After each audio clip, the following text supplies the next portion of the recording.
हम्म। पिछली बार हमने समझा था कि स्वर्ग में 21 साल के जवान पैदा होते हैं, तो उनमें क्या वहाँ पे हमारे जैसा कोई परिवार वगैरह नहीं होता क्या?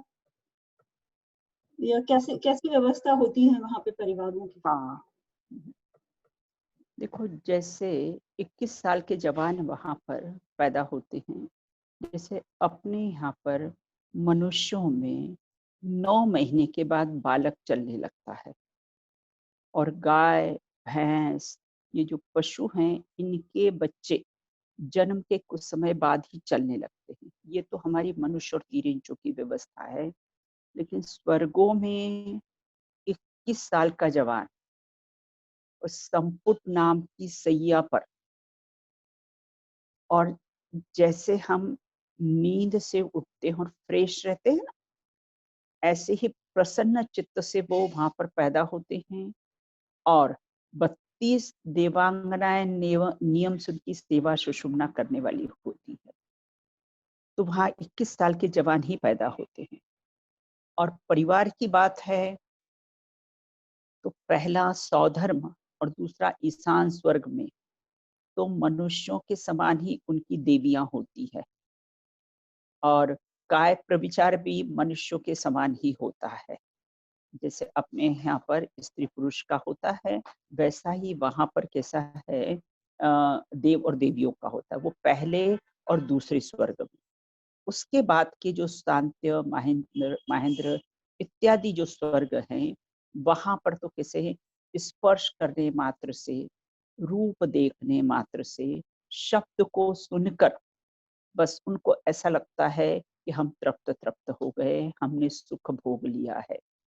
देवों के बाल बच्चे नहीं होते हैं, वे गंजे होते हैं, ना उनके बाल नहीं होते हैं और उनके बच्चे भी नहीं होते हैं। वे सर्वांग सुंदर होते हैं।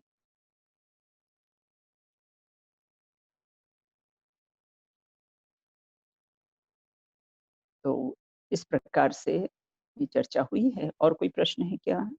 हाँ जी, एक ये था कि जब मंदिर बनता है तो जमीन में सोना चांदी आदि क्यों डाल देते हैं, जबकि अपन कहते हैं कि भगवान तो कुछ लेते ही नहीं। तो फिर हाँ, ये सोना चांदी वगैरह प्रतिष्ठा के समय में क्यों डालते हैं, ऐसा प्रश्न था। हाँ, जब मंदिर बनता है उसकी नींव में ये इसलिए डालते हैं कि ये इतिहास साक्षी रहे। कदाचित ये अयोध्या मंदिर का विवाद क्यों चल रहा है, आखिर वो ही हुआ ना कि उनके कुछ अवशेष मिले और उससे प्रूफ हो गया कि यहाँ पहले राम मंदिर था। मैं अयोध्या की ही आपको एक घटना बताती हूँ। पहले अयोध्या में कोई अन्य राजा राज्य करता था। उसके बाद फिर जैन राजा राज्य करने के लिए आया। तो लोगों ने कहा कि ये मंदिर जैनों का है। तो उसने कहा क्या प्रूफ है, प्रूफ बताओ, ये जमीन जैनों की है, जैनों का पहले मंदिर था। बोले प्रूफ बताइए। उसने कहा कि देखो, जहां भी नींव होती है ना, जैनों के मंदिर में जहां भी नींव होती है, वहां पर उस नींव में आपको अगर अभी खोदोगे तो आपको एक तांबे का कलश मिलेगा। वहां पर एक प्रशस्ति मिलेगी जिसमें लिखा होगा कि ये कुंद कुंद आमनय के दिगंबर जैन मंदिर की मतलब ये है भगवान की स्थापना की गई, और किनके द्वारा, कि वो जैन का नाम और ये वो सब प्रशस्ति में लिखकर वहां पर नींव में रखा जाता है। और एक जलता हुआ दीपक और पंचरत्न, सोना, चांदी, सोना, चांदी, हीरा, माणिक और मोती, ऐसे पंच रत्न उस नींव में रखे जाते हैं। एक कलश रखा जाता है, एक प्रशस्ति रखी जाती है, एक दीपक जला के रखा जाता है, पंच रत्न रखे जाते हैं। तो वह जब राजा ने पूछा क्या प्रमाण है कि यह मंदिर जैनों का ही है, तो बोले खुदाई करी तो बोले उसमें ये निकला। उस जमाने में तो जलता हुआ दीपक निकला, क्योंकि अयोध्या तीर्थंकरों की जन्मभूमि है। जैसे अभी अपने यहाँ पर जब प्रलय काल आएगा ना, जब छठवां काल आएगा और जब प्रलय काल आएगा, तो पृथ्वी काफी नीचे चली जाएगी और वहां पर जो हीरे का स्वस्तिक है, जहां से निर्वाण होता है, वहां समय शिखर में नीचे हीरे का स्वस्तिक, और उसी स्थान को देखकर कि ये कैसे तीर्थंकरों की निर्वाण भूमि है, और अयोध्या में नीचे हीरे का ओम बना हुआ है, तो ये कैसे त्रिकाल भूमि है, और अपना शाश्वत तीर्थधाम शिखर जी, ये इनकी निर्वाण भूमि है। तो इसलिए ये नियम में ये चीजें डाली जाती है कि इतिहास उसका गवाह रहे कि यह स्थान किसका है, किसका मंदिर था। ये सब पुरातन तत्व विभाग होते हैं ना, वो सब डिसाइड करते हैं कि भाई किसका स्थान था, तो इसलिए डाले जाते हैं। एक और प्रश्न था दीदी, हाँ ये अपना बोलिए। जैसी गति वैसी मति से ही था कि हम्म। अपकर्ष होते हैं तो फिर हमारे पुरुषार्थ का क्या होगा? कि हाँ। अपकर्ष में तो वही डिसाइड कर रहे हैं कि कौन सी हम्म। गति जाएगी, कौन सी गति होगी। सबसे प्रॉब्लम तो यही आती ना कि हमारे पुरुषार्थ का क्या होगा, लेकिन हम वास्तव में पुरुषार्थ का अर्थ ही नहीं समझते। हम पर्याय को आगे पीछे करने का नाम पुरुषार्थ समझते हैं, पर्याय के क्रम का फेर फार करने का नाम पुरुषार्थ समझते हैं, लेकिन उसका नाम पुरुषार्थ है ही नहीं। सहज रहना, जो पर्याय हो रही है उसके ज्ञाता दृष्टा रहो, उसको सहज स्वीकार करो, इसका नाम पुरुषार्थ। तो देखो, जैसे आपका प्रश्न था कि अपकर्ष होते हैं, देखो कोई भी कार्य होता है तो 5 समवाय पूर्वक होता है: स्वभाव, निमित्त, होनहार, काल लब्धि और पुरुषार्थ। होनहार कहो या भवितव्य कहो, एक ही बात है। तो ये 5 समवाय पूर्वक कैसा है कार्य होता है। तो देखो 4 समवाय में तो हमारी कुछ भी चलती नहीं, स्वभाव तो हमारे पास मौजूद ही है, निमित्त को हम ला सकते नहीं हैं। महावीर के जीव ने सिंह के पर्याय में निमित्त को लाए और निमित्त स्वतः ही आ गए आकाश से उतर कर, तो निमित्त को हम ला सकते नहीं हैं। और भवितव्य को भी हम बदल सकते नहीं, जो होने योग्य कार्य वह होगा ही होगा, उसको हम बदल सकते नहीं। और समय को भी नहीं बदल सकते हैं, काल लब्धि उसको भी। तो 4 समवाय में तो हमारी कुछ चलती नहीं। अब रहा पुरुषार्थ, तो पुरुषार्थ में तो वास्तव में तो पुरुषार्थ क्या है, ज्ञाता दृष्टा रहना ही सबसे बड़ा पुरुषार्थ है। और अगर हमें कुछ करने के नाम पर कुछ करना हो तो भैया तो अपने परिणामों की संभाल कर। देखो श्री कृष्ण जी का आता है ना कि श्री कृष्ण जी को विकल्प आया कि भाई तीर्थंकर, तो दूसरे भाई सब मोक्ष जा रहे हैं, रानियों ने सब आरिकाएं व्रत धारण कर लिया है, और फिर मुझे मुनि दीक्षा लेने का भाव क्यों नहीं आ रहा है, क्या कारण, ये भाव मुझे क्यों नहीं आ रहा है। तो जब दिव्य ध्वनि में आया कि तुम्हें नरक आयु का बंध हो गया है, इसलिए तुम्हें मुनि दीक्षा का भाव नहीं आया, क्योंकि मुनि तो नियम से, भावलिंगी संत ज्यादातर नियम से सर्वार सिद्धि में ही गमन करते हैं। तो इस प्रकार से कैसा है, अगर पुरुषार्थ के नाम पे कुछ करना हो तो भैया अपने परिणाम संभालो। और अगर हमारे परिणाम संभालने का हमें विकल्प आया तो समझो हमारी गति अच्छी होने वाली, कि वहां नरक आयु का बन गया था, यहाँ भाव नहीं हुए। यहाँ भाव क्यों नहीं हो रहे थे, क्योंकि नरक आयु बन गई। जी दीदी। तो ये इस, हाँ, तो इस प्रकार से ये बात हुई है अपनी। जी। एक हमारी चर्चा अपकर्ष पे भी चल रही थी कि अपकर्ष कैसे कैसे आते हैं और 8 हाँ। प्रकार के अपकर्ष होते हैं। तो हम्म। जब दीदी ने पिछले बार समझाया था तब मैं टाइमलाइन बना रही थी और फिर कुछ मेंबर्स के साथ डिस्कशन भी हुए, तो सोचा एक बार हाँ हाँ दीदी आपसे जो बात हुई थी उसके हिसाब से मैं हाँ एक बार हाँ। ये टाइमलाइन दिखाना चाहती हूँ। इज माय देखो इसमें स्क्रीन एक बात है, विजिबल? स्क्रीन दिख रही है?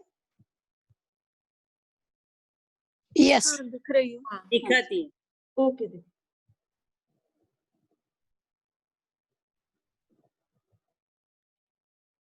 हाँ रीचा, तुम इसको है ना, वो 2 भाग निकल जाते हैं, फिर जो एक भाग शेष रहता है उसमें आयु का बंध होता है। कुछ कंफ्यूज हुआ हो तो आप सुधार लीजिएगा। तो जैसे कि पहला अगर 81 इयर्स का एज है तो उसमें पहला अपकर्ष आएगा 2 भाग निकलने के बाद, तो 54 इयर्स में।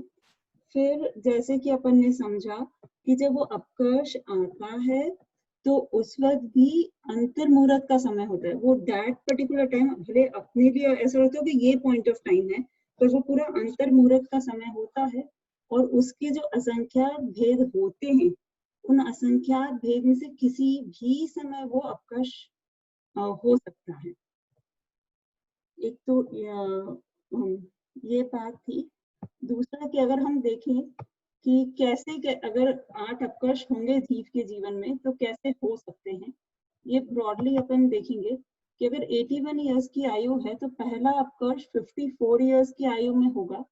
अगर 54 इयर्स की आयु में अपकर्ष नहीं हो पाया, उस वक्त अगर नहीं हुआ अपकर्ष, तो अब बचे हुए 54 से 81 इयर्स, तो उसके 3 भाग होंगे और एवरी 9 इयर्स करके जब 2 बार 9 इयर्स चले जाएंगे, 18 इयर्स हो जाएंगे, तो उसके बाद जो है अभी सेकेंड चलने वाले अपकर्ष आएगा। सेकेंड अपकर्ष के बाद जो तीसरा अपकर्ष है वो अगर 72 इयर्स में नहीं हुआ तो फिर 72 से 81 इयर्स की जो आयु है उसमें 3 भाग होंगे और फिर थर्ड अपकर्ष आएगा। इसी तरह फिर 78 अगर थर्ड में नहीं हुआ तो फोर्थ में इस तरीके से होगा। फिर अब समय और कम रह गया है, अब 5वें अपकर्ष के आते आते सिर्फ साल भर रह गया है, तो मंथ में अपन डिस्ट्रीब्यूट करके देखने लग गए और इस तरीके से फिर वो डे में, टाइम में, डे में, मंथ में, डे में और फिर आवर्स में, मिनट्स में, ऐसे करते करते 8 अपकर्ष होते हैं। अगर किसी जीव का इन 8 अपकर्ष हुए, उसके जीवन में आए और ये समय आया 8 बार और अपकर्ष नहीं बना, तो जैसा कि बताया कि बस टिकट ट्रांसफर होगा तो कहाँ होगा वो पहले से नक्की हो जाता है। तो वैसे ही अंतर्मुहूर्त, देह छूटने के अंतर्मुहूर्त पहले जो है वो आपका आयु बंद हो ही जाएगा और वो भी अंतर्मुहूर्त का वही हिसाब है कि असंख्यात मुहूर्त अंदर होंगे और उसमें से किसी भी मुहूर्त के अंदर बंध जाएगा। एक बात तो ये अपन ने समझी कि पहले तो 3 बातें एक्चुअली इसमें है कॉन्सेप्ट में। एक तो 1/3 करके होता है, तो 2/3 निकल जाने के बाद का जो आखिरी टाइम होता है उसी में आयु का अपकर्ष होता है, उसी में अपकर्ष मतलब आयु का बंध होता है, बोलेंगे अपकर्ष होता है। अनदर पॉइंट की जो वो होता है वो भी अंतर्मुहूर्त है, तो वो दैट पर्टिकुलर पॉइंट भले हमारे लिए एक पर्टिकुलर पॉइंट है पर उसमें भी वो पूरा इतना बड़ा वेरिएशन होता है टाइम का जिसमें कभी भी बन सकता है। दूसरा पॉइंट। तीसरा पॉइंट एक समझने की बात ये है कि जब अपन कैलकुलेट करते हैं, वैसे तो अपने इतनी ताकत है ही नहीं ज्ञान की कि अपन कैलकुलेट कर सके, पर अगर अपन कैलकुलेट करते हैं तो यूजुअली हम 0 इयर्स जब बेबी पेट में आया तब से लेके मृत्यु तक मानते, पर जैसे कि दीदी ने बताया था कि विग्रह गति से ही आयु का खिरना शुरू हो जाता है, तो जो एक्चुअल अपकर्ष काउंट होता है वो विग्रह गति से शुरू होता है, तो वो जितने मोड़े लेके आया, जैसे भी आया, वहीं से उसका टाइम कैलकुलेशन शुरू हो जाता है। फिर 9 महीने और 9 महीने के बाद जो ये अपना कैलकुलेशन है वो एज इट इज चलता है। तो अगर उस हिसाब से देखें तो जो पहला अपकर्ष 81 इयर्स की अगर किसी की आयु है तो पहला अपकर्ष 54 में ना आके उससे थोड़े पहले ही हो जाएगा। दीदी आप कुछ बताना चाहेंगे, ये सही है जो बनाया? हाँ ठीक है, बराबर। हाँ बराबर आपने ठीक बताया है कि ये इस प्रकार से वो 2/3 मतलब है ना 2 हिस्से निकल जाने पर, जैसे अपने 90 वर्ष की आयु है तो 60 वर्ष निकल गए, तो 30 वर्ष पहले नहीं, जो 30 वर्ष हमारे जो शेष रहे हैं उसमें कैसे हैं ये 8 अपकर्ष का चांस होने को मिलता है। तो पूरे अपने ये जो विषय देखा है उसका निष्कर्ष क्या निकला? निष्कर्ष ये निकला कि हमें पता नहीं कि हमारे जीवन का सबसे बड़ा ड्रॉबैक है कि हमारे को आयु का बंध कब हो जाए ये हमें मालूम नहीं है। इसलिए सदैव हमें अपने परिणामों की संभाल करनी चाहिए।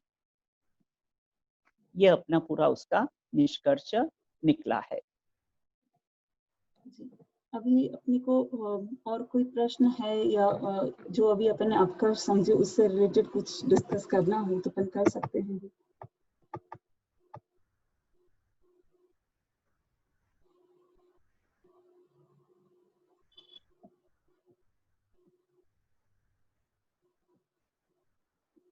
चलिए, तो विषय को आगे लेते हैं। मैं स्क्रीन शेयर करती हूँ वापस से।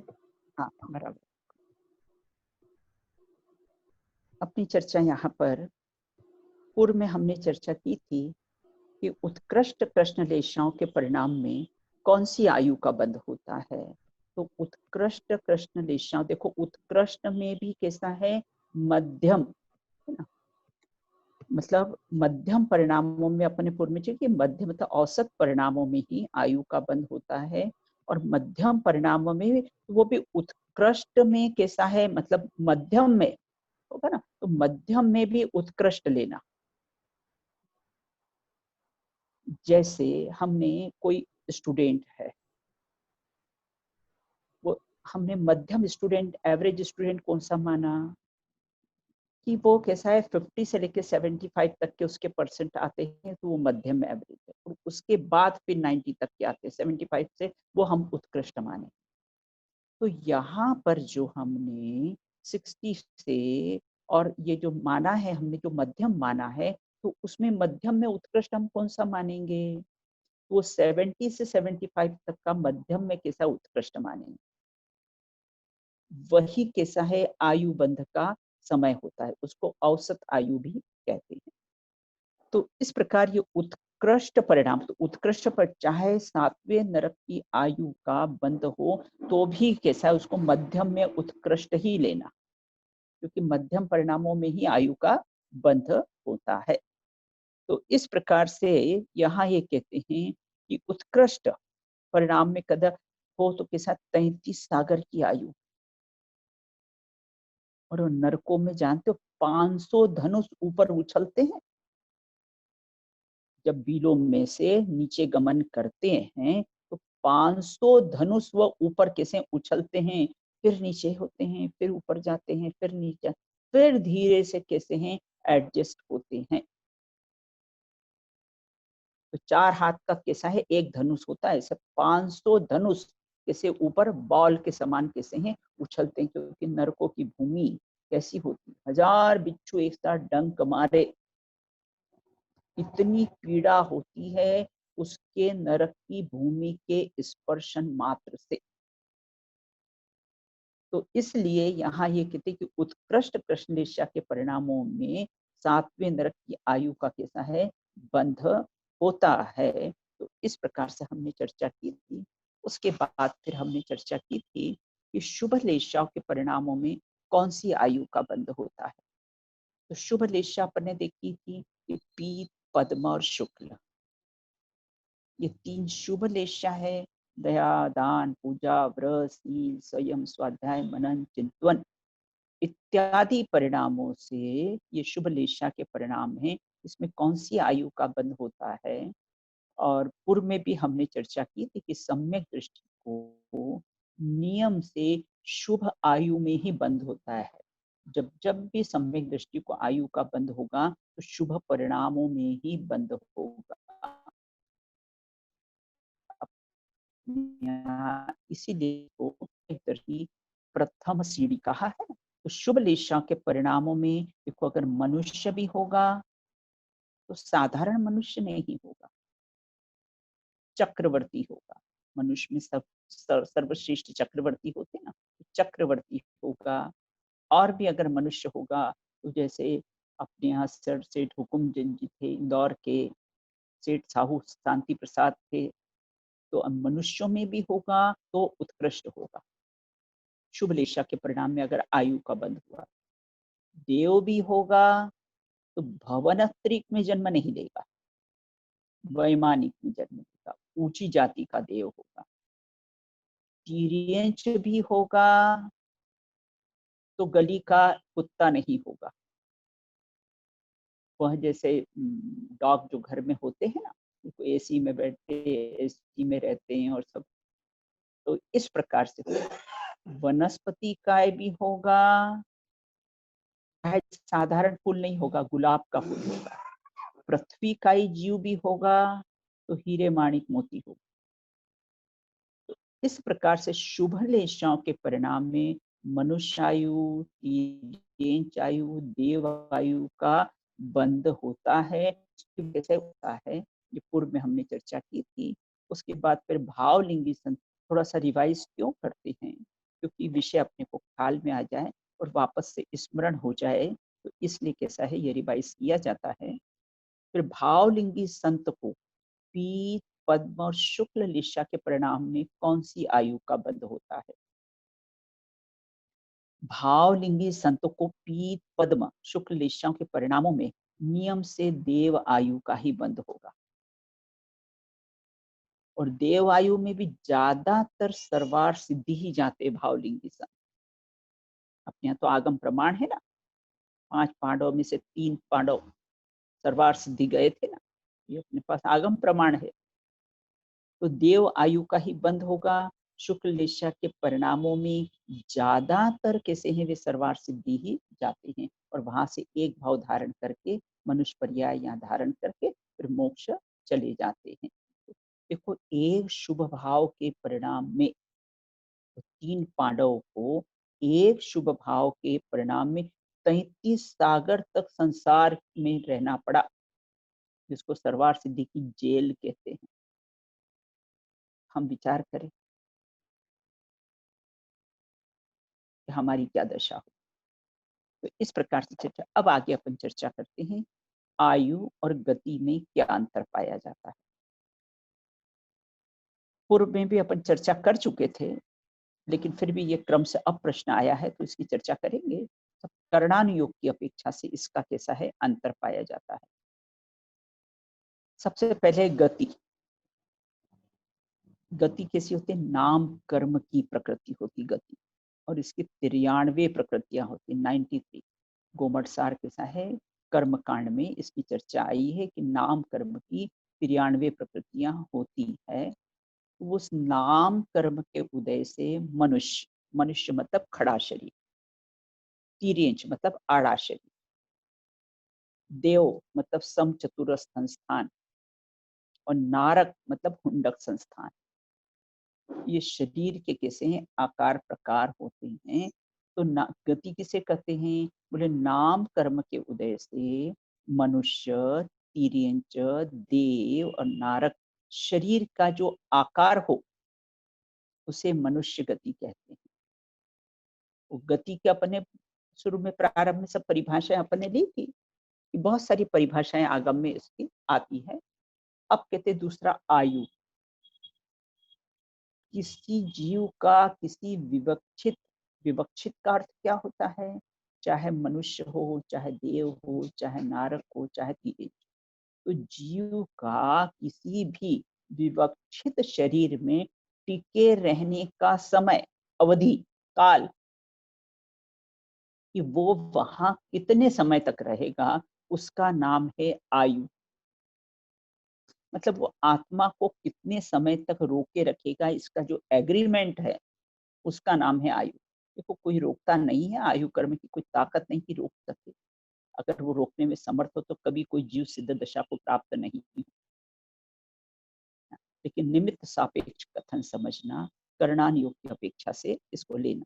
तो किसी जीव का किसी विवक्षित शरीर में टिके रहने की जो अवधि होती है, जो समय होता है, उसको बोलते आयु। देखो, मनुष्यादि को गति कहते हैं। देखो, जेल में रहना गति है। अब जेल में वह कितने समय तक रहेगा? 5 साल, 10 साल, कितने समय तक रहेगा, उसका नाम है आयु। तो जेल में रहना तो गति है, और जेल में कितने समय तक रहेगा वह कैसा है, उसका जो समय है,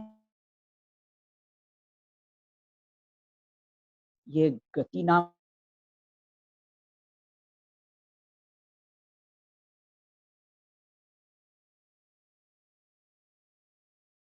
साल, 80 साल ये वो टिक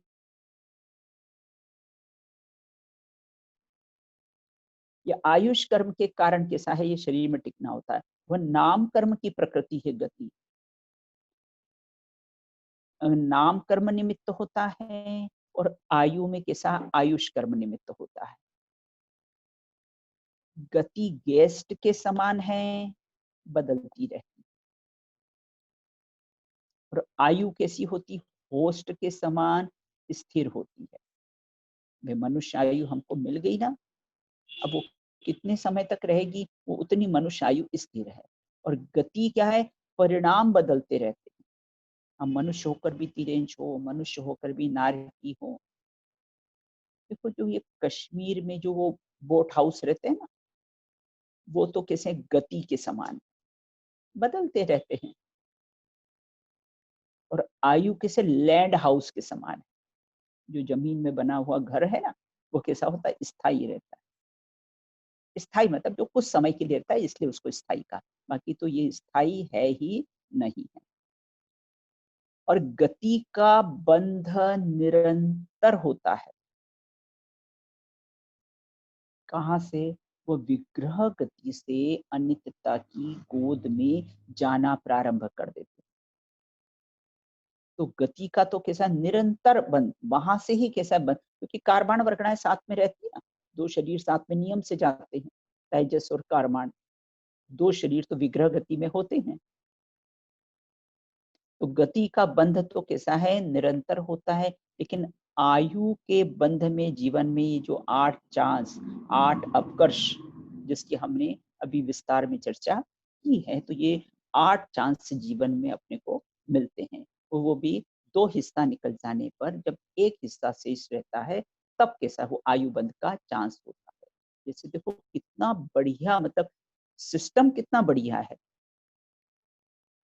जैसे हमने कहा था कि कोई हम ऑफिस में सर्विस करे, या कहीं जगह हम जॉब करते हैं, तो कोई हमने एक अच्छा काम कर लिया तो हमारा प्रमोशन नहीं होता है, और एक कोई बुरा काम कर लिया तो डिमोशन नहीं होता।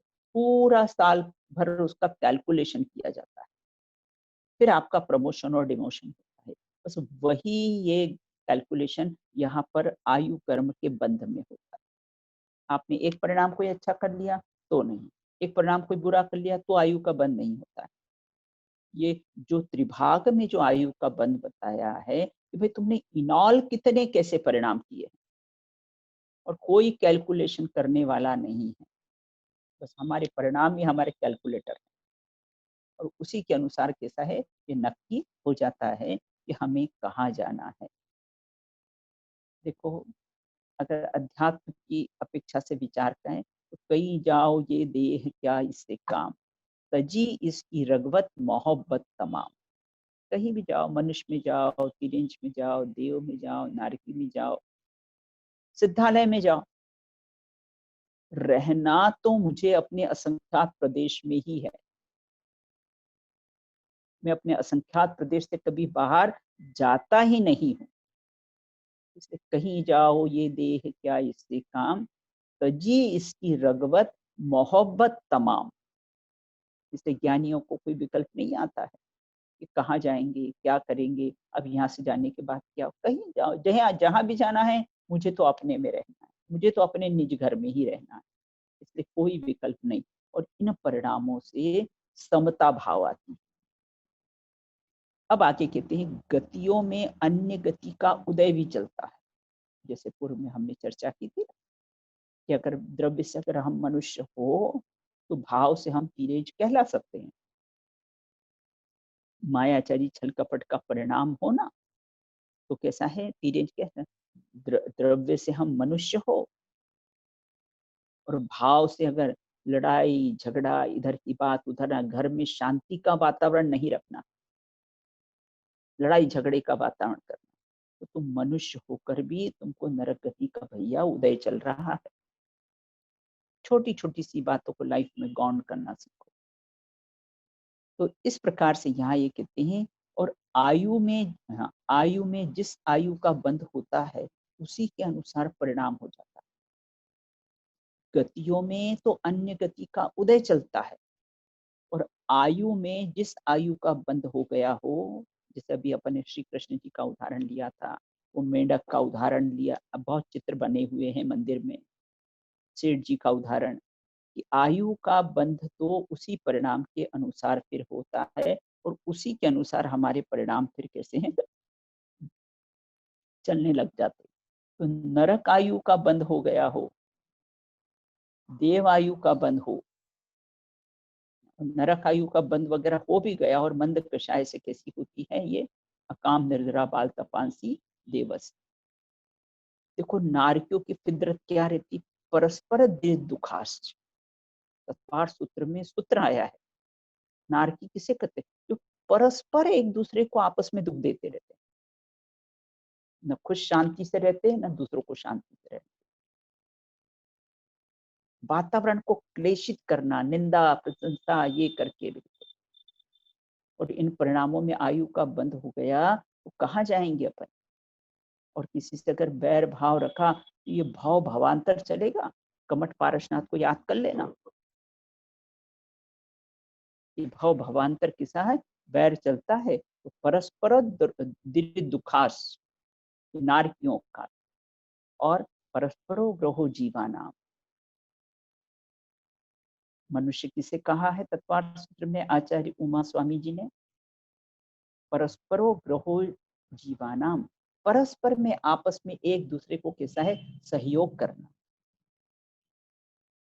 और कैसा है, देखो भुज्यमान आयु का, भुज्यमान मतलब हम जो भोग रहे हैं, भुज्यमान आयु का उत्कर्षण और अपकर्षण नहीं होता है, वो घटती बढ़ती नहीं। लेकिन हाँ, जो बंधने वाली है, जो बध्यमान आयु है, उसका कैसा है, उत्कर्षण और अपकर्षण होता है। तो इस प्रकार से कैसे है, ये अपने चर्चा की है। अब हम थोड़ा सा निद्रा संबंधी अपन इसकी चर्चा करेंगे।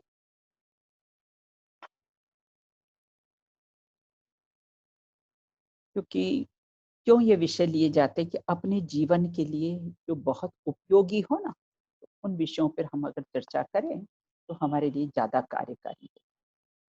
अब हमारी चर्चा यहाँ पर चलती है कि हमको इसको जानने से लाभ क्या है, ये पूरा प्रकरण हमने जाना है, उसको जानने से क्या लाभ है, वो चर्चा हम लास्ट में करेंगे। उस प्रश्न की चर्चा हम कैसी है, लास्ट में करेंगे।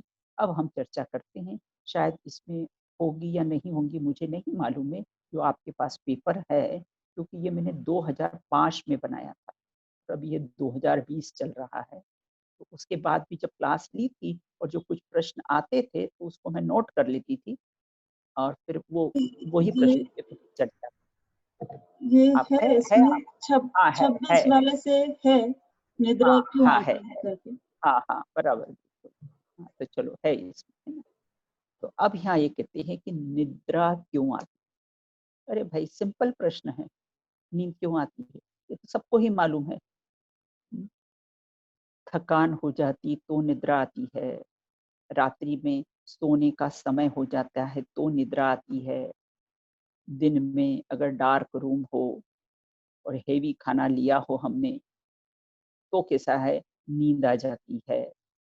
हमने तो ये कारण देख रखे हैं, इसके कारण कैसी है, निद्रा आती है। आचार्य कहते कि ये कोई कारण ही नहीं है। निद्रा तो दर्शनावर्ण कर्म की प्रकृति है। निद्रा कैसी है, कोमट सार कर्म कांड में नेमिचंद सिद्धांत आचार्य चक्रवर्ती ने यह बात लिखी कि गोमट सार कर्म कांड में दर्शनावणी कर्म की निद्रा संबंधी प्रकृतियों के उदय के कारण, कारणों से निद्रा आती है। और यहाँ कहते हैं कि दर्शनावर्ण की कर्म की प्रकृति, 9 प्रकृतियां है ना दर्शनावर्ण की, चक्षु दर्शन, अचक्षु दर्शन, अवधि दर्शन, केवल दर्शन, निद्रा, निद्रा निद्रा, प्रश्ला प्रश्ला प्रश्ला, स्त्यान।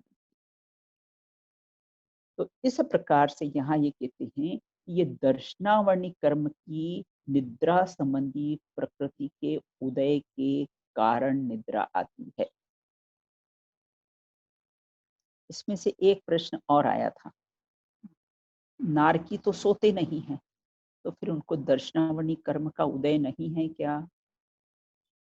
देव सोते नहीं है, समो शरण में जीव सोता नहीं है। और यहाँ कहते हैं मुनिराज भी कितना सोते हैं, क्षिति शयन। मुनिराज का जो शयन होता है ना, जो सोते हैं उसको बोलते हैं क्षिति शयन। भूमा ही पिछली रयन में कछु शयन एकासन करण। भूमि पे सोते हैं, एक आसन से सोते हैं, धनुष आकार सोते हैं। तो मुनिराज के जो शयन करते हैं उसको क्षिति शयन कहते हैं। और देखो ट्रेन या बस में हम जा रहे हैं और क्यों इतनी कम निद्रा होती मुनिराज को, और अंतर मुहूर्त से ज्यादा सोए नहीं। अंतर मुहूर्त से ज्यादा मतलब वो 48 मिनट से एक समय कम भिन्न मुहूर्त, उससे एक समय कम, उसको अंतर मुहूर्त कहते हैं। अगर इससे ज्यादा अगर सो ले तो उनका गुणस्थान गिर जाएगा, इसलिए उससे ज्यादा कैसे हैं वे सोते नहीं हैं। तो यहाँ पर देखो, अगर हम ट्रेन या बस में जा रहे हो और हमारे पास बहुत कीमती सामान हो, तो हमें नींद आती है क्या? नहीं नींद आती। हमारा ध्यान कहाँ रहता है कि सामान को कोई चुरा नहीं। उसी प्रकार यहाँ ये कहते हैं दर्शनावर्णी कर्म के उदय के कारण नींद क्यों नहीं की। यहाँ ये कहते हैं कि संयम रतन संभाल विषय चोर बहु फिरत है। संयम रूपी रत्न को संभालते हैं ताकि ये विषय कषाय रूपी चोर उसको लूट नहीं ले। ये सब टेररिस्ट हैं, ये मेरी संपदा को लूट नहीं लें, इसलिए उसको संभालने में बस पौन घंटा, इससे ज्यादा कैसा है सोते नहीं। वो भी उत्कृष्ट की बात कही है। तो नारकियों को प्रश्न अपना था ना कि नारकियों को दर्शनावर्णी कर्म का उदय नहीं रहता है क्या? उदय रहता है, लेकिन मंद उदय रहता है। जैसे अभी अपने को अपने पूर्व में चर्चा की थी कि अभी हमको कैसा है, भय कषाय का उदय चल रहा है, लेकिन हम कहाँ भयभीत हैं। और अचानक बाहर कोई बम ब्लास्ट की आवाज आए तो हम भयभीत हो जाते हैं। तो जब मंद उदय चलता है कषायों का, तो उसकी प्रक्रिया बाह्य में दिखाई नहीं देती है। और जब तीव्र उदय होता है तो क्रिया बाहर में, हमको मन ही मन किसी पर क्रोध आता है तो दिखाई नहीं देता है। और अगर तीव्र क्रोध आ जाए तो कैसा है, चेहरे के हाव भाव से उठाकर एक लगा भी दे किसी को। तो नारकियों को, देवों को दर्शनावनी कर्म का मंद उदय रहता है। समो शरण में भी नींद नहीं होती है, क्योंकि जो 18 दोषों से रहित हैं, मंदिर में कहाँ नींद आती? नहीं आती ना नींद। तो किसके सामने हम विराजमान रहते हैं? जो 18 दोषों से रहित हैं और उनको कैसा नींद नहीं आती है, वो निद्रा से रहित है, निद्रा संबंधी दोष से रहित है, इस मंदिर में कैसा नींद नहीं आती है। तो इसलिए मंद उदय में कैसा है, नींद नहीं आती। देखो एक प्रश्न है कि निद्रा तो दर्शनावर्ण कर्म की पाप रूप प्रकृति है। घातिया कर्म है ना, और घातिया कर्म सब पाप रूपी होते हैं। घातिया कर्म, अघातिया कर्म तो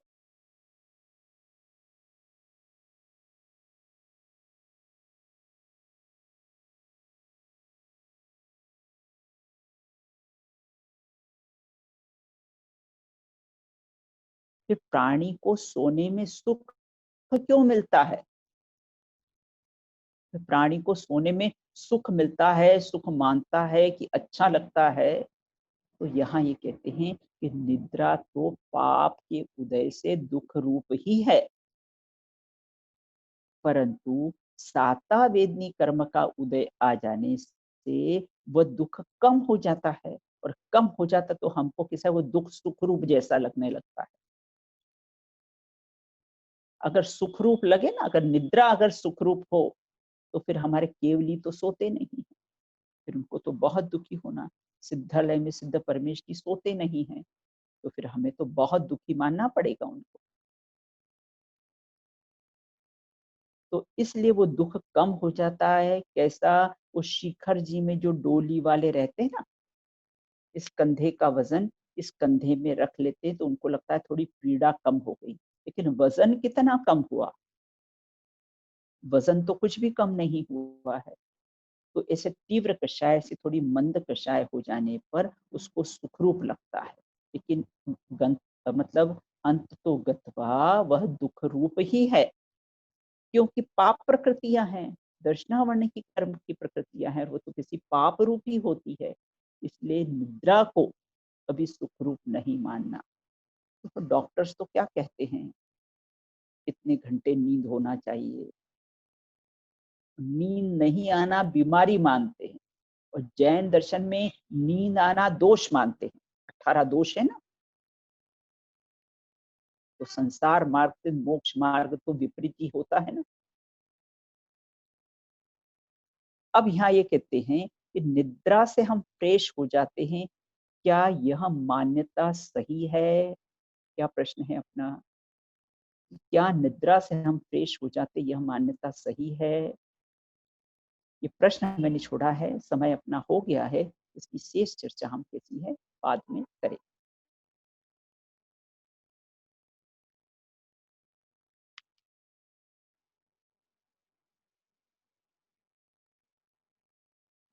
पेन दे दो मुझे।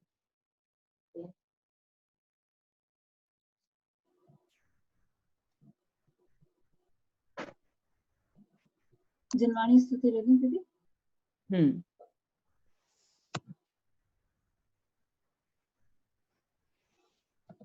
मिथ्या कामनाश वेको ज्ञान के प्रकाश वेको आपार फांस वेको भानु सी बखानी है छहु द्रव्य जान वेको बंध विधि भान वेको स्वपर पहचान वेको परम प्रमाणी है अनुभव बताए वेको जीव के जताए वेको कहूँ न सताए वेको भव्य उर आनी है जहाँ तहाँ तार वेको पार के उतार वेको सुख विस्तार वेको यही जिनवाणी है हे जिनवाणी भारती तो ही जपो दिन रैन जो तेरी शरणा गए सो पावे सुख चैन जवानी के ज्ञान ते सूझे लोकालोक